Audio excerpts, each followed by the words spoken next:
哎呀哎呀，我们今天要去哪里？我们今天要来华侨市场，来单杠我哦。们要来追黑尾鱼的尾巴喽。今年都还没吃到黑尾鱼，我实在是不甘心啊。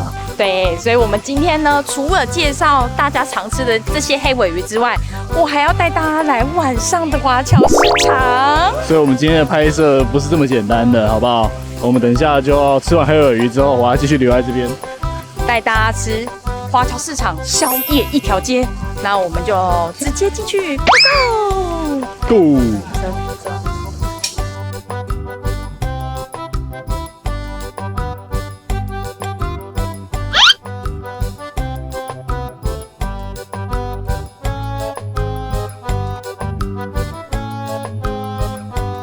今天我们选了华侨市场的大尾寿司，我在网络上面看到他们的评价非常好，所以我们就决定我们的金三角处女秀直接选了大尾寿司我之前来这边都吃王酱，啊，没关系啊，试试看别家比较一下。试试看，试试看。今天呢，我们不讲其他的，我们就只点黑尾，看起来超漂亮。点了一个它的精致拼盘，它里面就是有这个刺身、中腹跟上腹。就是黑尾鱼拼盘啊，这一个500块。然后呢，另外当然要点这个梦幻一品。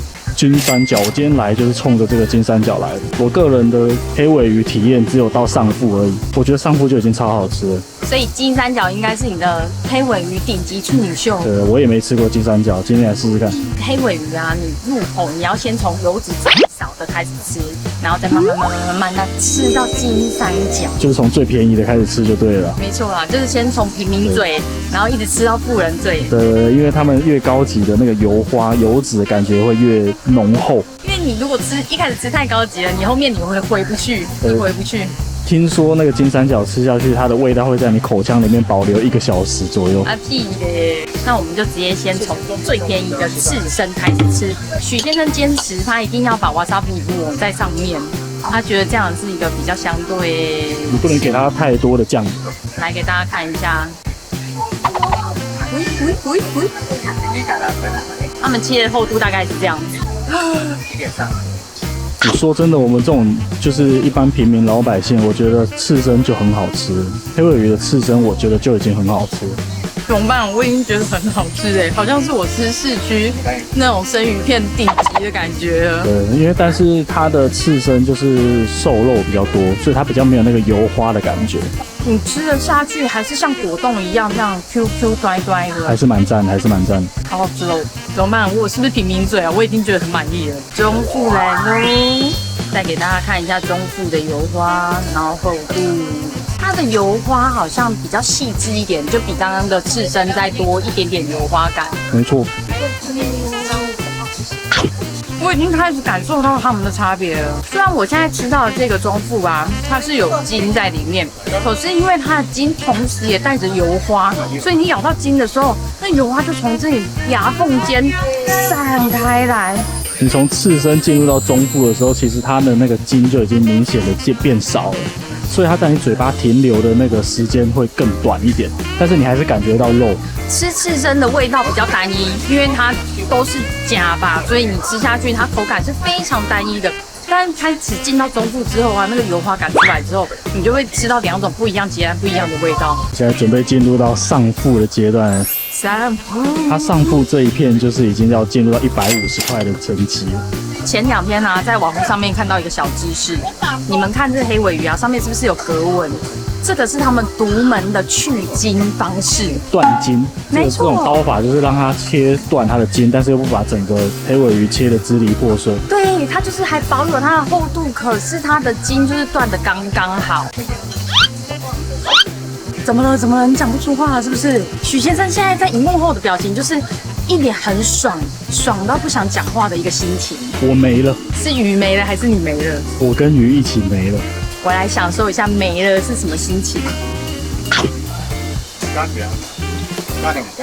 你不觉得它甜到一个不可思议吗？我这边真的要老实说，因为你从刺身进到上腹之后啊，那个鱼的油香感越来越重。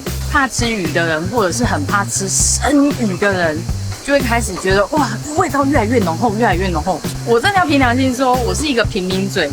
我最喜欢的好像是中部真的是本来要带你来见见世面的，居然是每次都这么的不中用。它那个上腹的油花，那个感觉完全是不同的，你知道吗？我懂你们爱吃鱼的会觉得哇，那个油香味好棒。可是像我这种吃鱼小白，我就会觉得刺身其实我就很喜欢。好，最后，今天的重头戏，今天来我是冲着它，因为前面我都吃过。金三角，我觉得它已经跟那个和牛的感觉已经没什么两样，而且它在柜子里面那个金三角，金价好高税耶。可是我发现啊，是不是越往上面等级的啊，它的筋感好像也会越来越明显。那是油脂。哦，那我发现黑尾鱼越胖，它是不是身价越高？忘记要吃金三角之前，我要先跟大家介绍金三角的部位在哪里。它就是尾鱼的这里，双下巴。所以我们今天吃这样子一片金三角，现在是200块。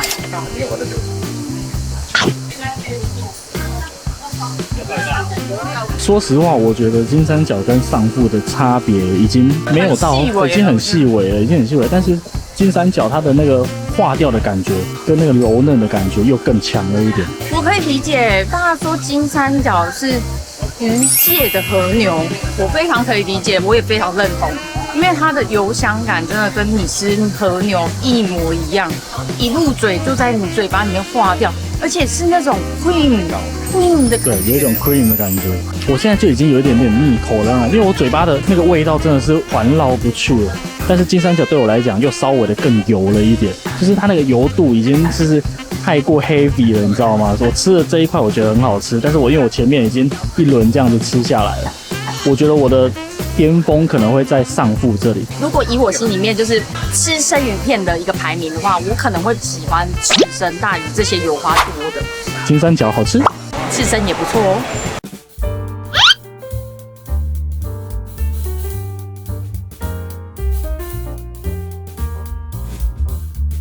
吃完黑尾鱼，来华侨市场不能忘的就是鲫鱼欧嘞。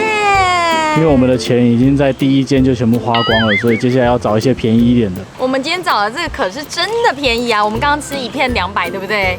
人家这样子一只10颗，一得10块，我们这样子一整包不到100块。除了鲫鱼黑轮之外啊，我们还买了黄金鱼蛋跟花枝丸，它炒的要吃花枝丸。这间瑞智号鲫鱼黑轮啊，大概是华侨市场里面最有名的鲫鱼黑轮了，好像大家每次来都说，我要吃瑞智号，瑞智号。刚刚我们也是排了15分钟才买到这个鲫鱼黑轮，因为它的鲫鱼黑轮都是在旁边直接现做现炸，上桌的时候还修腾腾。鲫鱼黑轮也算是一个手工活他们其实也没办法快，你知道吗？阿姨已经算是很厉害了，但是因为她要把那个蛋包进去，它的鲫鱼黑轮里面是不是包有脆脆的碧琪？咬下去除了鱼浆 QQ 的味道之外，你会一直咬到碧琪那个卡吱卡吱卡吱的口感。我老实讲，我小时候不喜欢有碧琪。说真的，我到现在还是不喜欢碧琪，我就喜欢吃鱼浆单纯的口感，你加碧琪干嘛嘞？但是现在我可能比较可以接受了，整体来讲我觉得还是蛮好吃的。但比起来，我好像比较喜欢潮州的那一个。潮州那一间哈，原味鲫鱼黑轮，因为那个没有碧琪。对，没有碧琪啊。如果你喜欢碧琪脆脆的口感，我觉得他们家的鲫鱼黑轮一只10块真的很便宜。我已经吃了2颗鱼蛋，鱼蛋怎么样？就是一个正常的东西。就是刚刚我看到它的花枝丸这样30块的时候，其实我有点不太想点因为它的花枝丸很小一颗可能我被养惯了，因为许先生的妈妈都会拿澎湖的花枝丸给我们，然后每一个都这么大颗，里面都有花枝丸的肉。基本上我妈是不允许我在其他地方吃花枝丸的。我们今天算是一个很叛逆的动作，你不要小看这个花枝丸，我们现在很叛逆，你知道吗？我们是坏孩子。妈，对不起妈。你怎么可以在外面吃这个东西？然后我要吃的嘞，真的是相较比较小一点但是还是蛮香的花枝味还是有。但是我个人好像还是喜欢澎湖的比较大颗一点，比较饱满一点哦。这个大拇指是给澎湖的花枝丸，但是他们家的炸物都是现炸的、酥酥的，所以我来这边应该还是会再回放，也是推啦。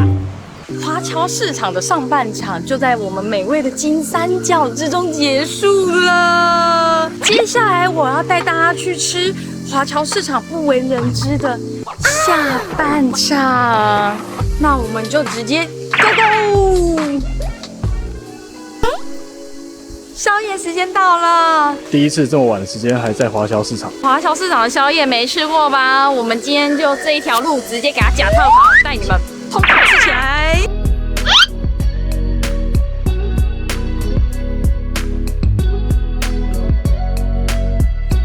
在等宵夜场的时间，我们先来吃一个东港超级有名的豆花店。我刚刚真的是先跟淀粉小姐道歉，因为我刚刚一进来，我居然想要点2碗。他刚跟我说要点剉冰跟豆花，我说先不要，先不要。他的剉冰太大碗了吧，兄弟！东港真的是好地方哦。这样45块，太扯了吧！而且它可以选5种料，对不对？5种料之外，刚刚上桌前加满了炼乳。炼乳不用钱，炼乳不用钱就先推。好浮夸哦！刚刚他那个炼乳量啊，大概外面要多加10块钱，我们市区绝对要多加10块钱。好爽哦！它那个甜度很爽，而且它的黑糖啊，它刚刚倒的糖水，我不知道是不是黑糖啊，它刚刚倒的糖水是用扣啊直接这样滴，很夸张。东港人都这么豪迈，是不是？那个甜度真的很赞。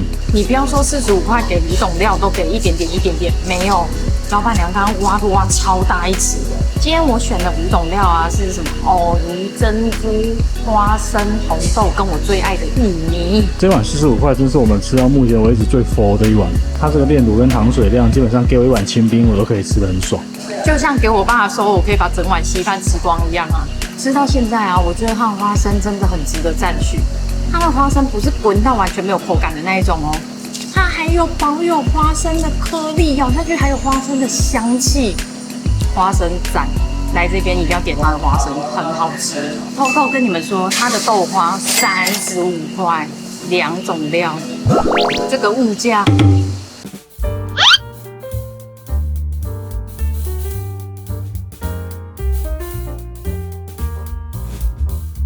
宵夜第一家，我要带大家来立体停车场的正对面。这个请你，谢谢。这间呢是华侨市场这边的深夜本坑，绝对没有人报过，因为我是意外看到当地人介绍，它就在立体停车场的正对面，牌坊的正下面。我们在这边等了1个多小时，因为它9点才开始营业，旁边那一桌的姐姐也跟我们一样等了1个多小时。我们也是。介绍他来是等1个小时。就为了这一碗本坑。这碗本坑卖你70块，加一个贡丸10块，加一个卤蛋15块，全加。里面呢有满满的套 Q， 还有这个鲔鱼块、虾仁，这不知道是不是黑膏？黑膏。反正这一碗里面满满都是料。我刚刚挖起来的时候还想说，崩底的，因为上面铺满了满满的料。不得不说，东港的本坑那个配色真的是有够漂亮，而且我刚刚已经偷吃了1口了。好吃吗？好吃吗？非常好吃。但老实讲，这边的环境让我是有一点点觉得。但是这边就渔港了。它的汤头是我最爱的那一种，料会有笋子味的那种汤头，干埋，你知道吗？我们台中的干埋就是这个味道，满满的笋子味，还有那个胡椒香，哦，很够味呢，这个汤头。就我觉得这里真的是越夜越美丽耶。这一颗我会点的原因呢，是因为有人跟我说是最有味道的卤蛋。我很好奇，到底多有味道？阿姨对她的卤蛋也非常的有自信。她说很快就卖完。黑龙能就咸呢？我觉得不咸呢，是很入味，不是死咸的那种，但很入味，好吃。应该是卤了749天。难怪大家都说来一定要搭一颗楼能，很赞。然后整个海鲜的味道非常的香，不错，第一间就不错。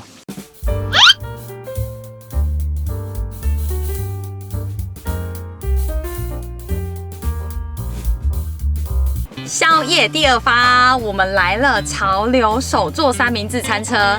这一家呢，它是在立体停车场的正外面一个超文青的小摊车。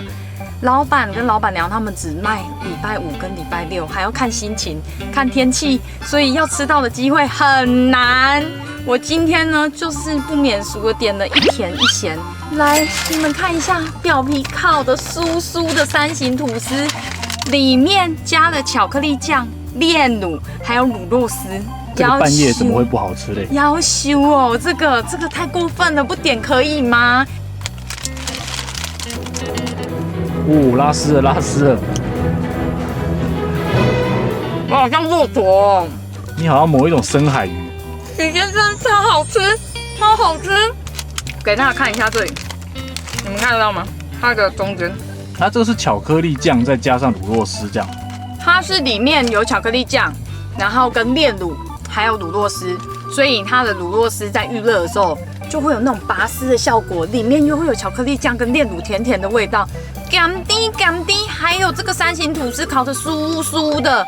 我不太确定它表面是不是有用一点点奶油去烤，因为有奶油香气，所以这个吐司呢就是带有奶油的香气，又收收，里面巧克力，哇，这怎么可能不好吃啊？超级好吃，而且这个一定要趁热吃才会有这样子拔丝的效果，好不好？除了巧链拉丝之外呢，我在现场问了老板说，老板，那你们咸的推荐什么？他说烧肉，烧肉一定要点呐、我们来吃吃看。它里面生菜给的很多里面还有一个卤肉片。毕竟这个要70块啊，总是要有一点它边边自带音效包的食物厚厚的生菜跟它的里脊肉、里脊烧肉，重点是那个 cheese 片加的超级刚好，帮它带来一个很湿润、很润滑的卤香味。晚上你知道吗？宵夜时段很想给大家看一下那种邪恶的食物。他们家的烧肉是带有米酒腌制味，甜甜的那种家常型烧肉。加在它这种比较西式的吐司里面，我觉得非常搭，异常的搭。生菜给的量很够，所以你吃下去绝对不会觉得那个烧肉很咸，你反而会觉得哇，他们达到一个很平衡的口感。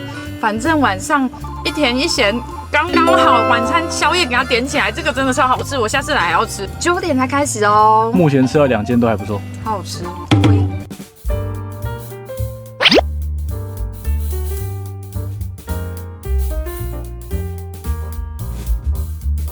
在潮流三明治的旁边还有一间肉羹，香菇肉羹。这边感觉都是在地人来买的，就是摩托车骑着一台一台这样过来。所以我们今天就点了它一个招牌的香菇肉燥饭，然后跟一个香菇肉羹。香菇的部分麻烦你帮我吃一下，谢谢。其实刚刚看到这一家店的时候，我本来以为许先生会没什么兴趣，但是因为我们刚刚经过的时候，它的肉羹香味太香了，就已经来了，势必都是要给他吃吃看。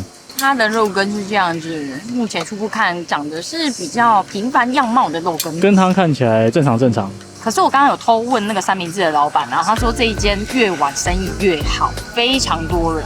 它的香菇肉羹啊是这种清汤派的，不会很割，喝起来不会很割，反而是有淡淡的高汤感，蛮好喝的，味道不会到非常重，肉羹也蛮 Q 的，正常的肉羹。试试看。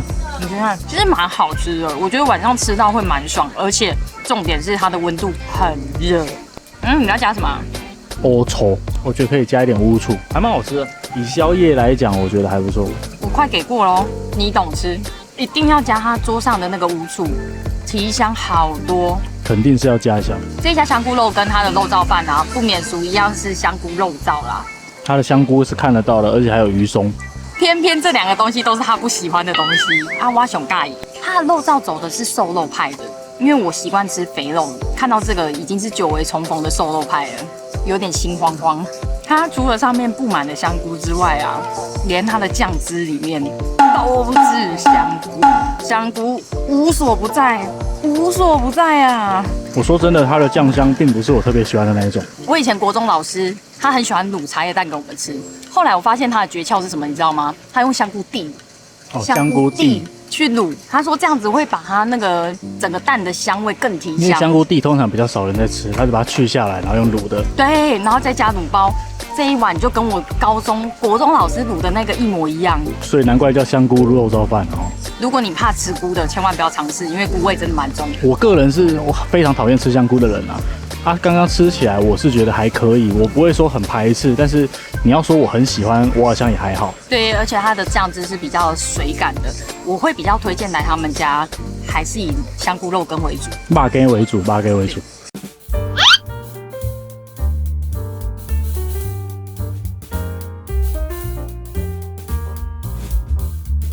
接下来来了鱼会的正对面鱼市场早餐车。刚刚偷看了一下它的菜单，它的菜单就跟我们一般邻家、隔壁家旁边的早餐店完全一模一样。我直接点了一个小肉豆，我点了一个薯饼汉堡 （hamburger），给我几杯冰豆浆，伊的冰豆浆个就冰哎，重点是还可以微糖，它的好像一律都是微糖啊。我觉得很贴心的，因为我们刚刚喝完，觉得这个甜度真的是哦好舒服。重点是够冰。他们有说这一家的早餐车好像是宵夜里面算是蛮平价的。确实啊，整个看起来我们这样吃下来也才90块而已。对啊，而且它的那个油炸锅很可爱。它的油炸锅不是像一般那种真的油炸锅，它是拿一个锅子加油，然后下去用火这样啵啵啵啵啵啵啵。对。其实我刚刚看到那种锅子的时候，我觉得很不妙，因为我通常遇到那种锅子不是油炸锅的时候，我都会觉得它炸物一定会干油。还可以就对了。不是还可以而已，它的薯饼是好吃的，是好吃的。里面的生菜、洋葱、小黄瓜都是新鲜的。我有点意外因为在深夜吃到的早餐店，我很常会是雷店，他们家不会，尤其它又在路边一台车子而已，反而吃起来很清爽我好意外哦。蛋也是现煎的，所以很热。难怪刚刚三明治的老板有跟我们推荐这一间，他说他们有时候也会来买这一间，然后在地人越晚生意越好。因为说实在，现在这边也没太多选择了，所以你在这个时间点在华侨市场的晚上，然后可以吃这样的早餐的东西，我觉得已经还不错了。对啊，超爽的。好，给他一个推推，给他一个推推。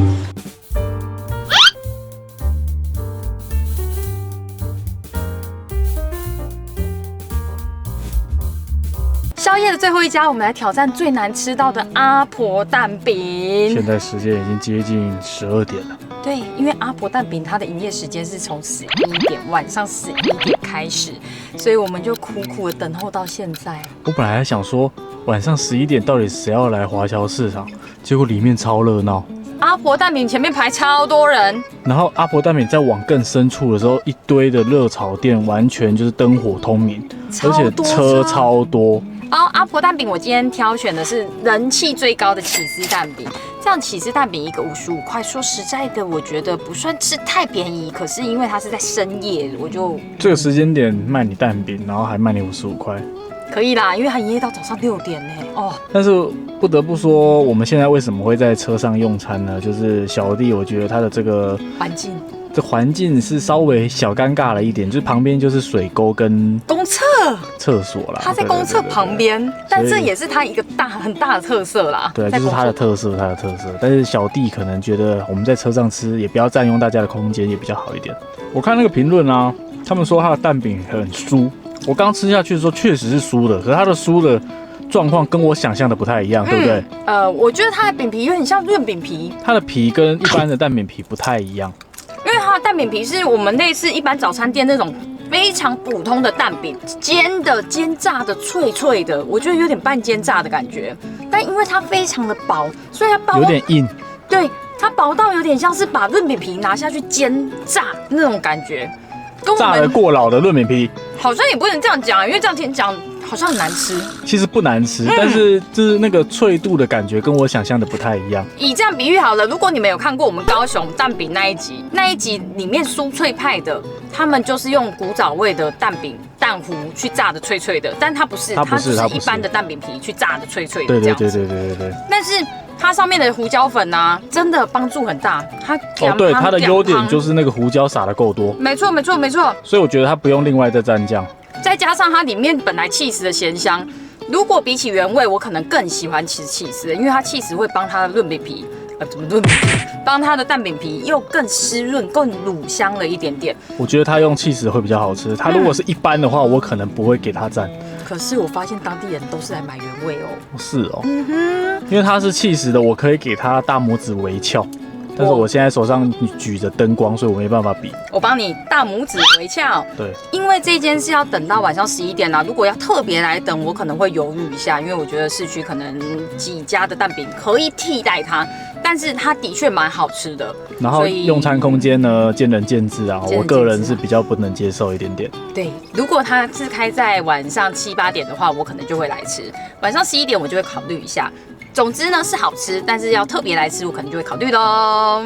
以上就是我们这一次华侨市场宵夜版的必推名单，从早吃到晚，从早上的金三角直接花光我们所有的预算，到晚上进入这个华侨市场，留在这边吃宵夜哦，它直接变成宵夜一条街。尤其有很多家店是你们在 Google 评论上面找不到，网页上面找不到。这一次的名单真的算是我们历来最隐藏版的，因为我个人来华侨市场这么多次，我真的没有这个时间点站在这里过。宝宝倦了，而且我们真的倦了，真的越夜越美丽耶，人超多。下次我们进去里面吃看看那个炭烤。没错，希望你们喜欢我们今天这样子的开箱。如果喜欢我的影片，请记得帮我按赞、订阅、加分享，分享给你的好朋友。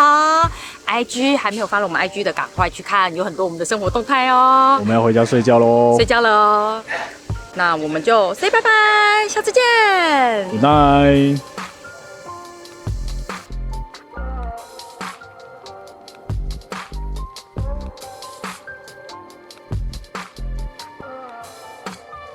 哇哇